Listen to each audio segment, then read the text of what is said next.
माझं नाव प्रदीप मेहता. मी नवी मुंबई नेरूळ इथून आलेलो आहे आणि मला डॉक्टर भाग्येश कुलकर्णींचं नाव खरं तर 8 वर्षापूर्वी समजलं होतं, पण त्यावेळेला दुर्लक्ष केलं.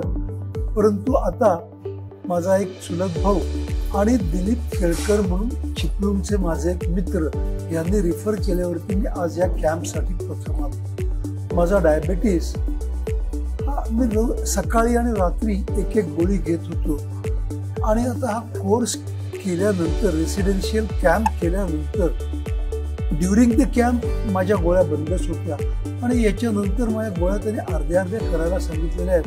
पण मला खात्री आहे की यांनी सांगितलेला प्रोटोकॉल जर मी फॉलो केला तर माझ्या गोळ्या बंद होणार नाही.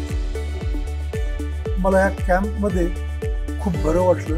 5 दिवस निसर्गाच्या जवळ, निसर्गाच्या सानिध्यात अधिक वेळ गेला आणि निसर्गाशी थोडीशी जवळीक मला निर्माण करता आली. त्याचा एक आनंद झालेला आहे.